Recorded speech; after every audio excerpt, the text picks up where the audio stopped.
Assalamualaikum warahmatullahi wabarakatuh. Nama saya Syah Abdus Syakur Rasid dari kelas akuntansi 42. Saya ingin menjelaskan tentang e-commerce dalam aspek hukum bisnis.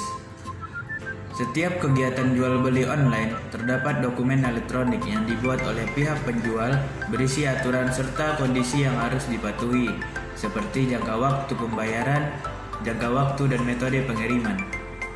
Walau seringkali saat prakteknya penjual dan pembeli tanpa menandatangani suatu perjanjian, tetapi jika pembeli telah memasukkan pesanan atas barang yang diinginkan dan penjual bersedia untuk menyerahkan barang tersebut, maka telah terjadi kesepakatan antara para pihak untuk melakukan transaksi jual beli. Kondisi serta aturan ini yang dapat digunakan sebagai perlindungan hukum bagi kedua belah pihak.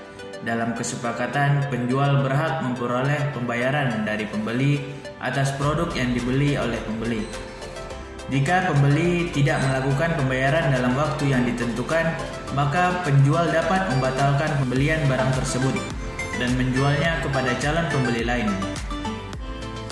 Dengan adanya aturan jelas mengenai jangka waktu pembayaran, maka memberikan perlindungan bagi penjual di mana penjual tidak dapat disalahkan jika penjual memberikan barang tersebut kepada calon pembeli lain dalam hal pembeli tidak melakukan pembayaran hingga batas waktu yang ditentukan.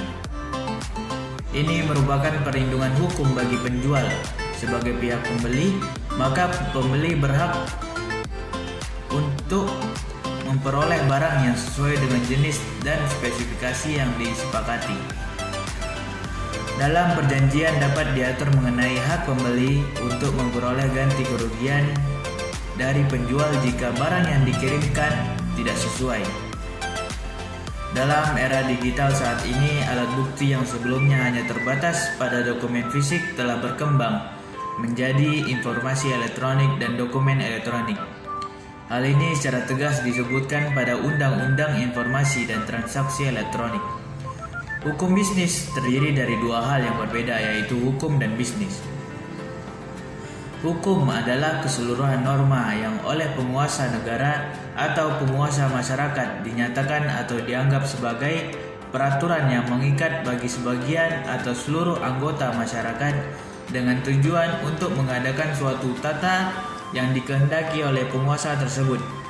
Sedangkan bisnis dapat diartikan sebagai semua aktivitas yang melibatkan penyediaan barang dan jasa diperlukan dan diinginkan oleh orang lain yang bertujuan untuk mendapatkan keuntungan. Hukum bisnis memiliki ruang lingkup yang cukup luas dan telah diatur di dalam undang-undang. Sumber hukum yang berlaku di Indonesia yaitu sumber hukum material dan sumber hukum formil. Transaksi elektronik atau e-commerce adalah segala aktivitas jual beli yang dilakukan melalui media elektronik, meskipun lebih sering terjadi melalui internet. Banyak sekali kelebihan yang didapat dari transaksi e-commerce. Sekian, terima kasih.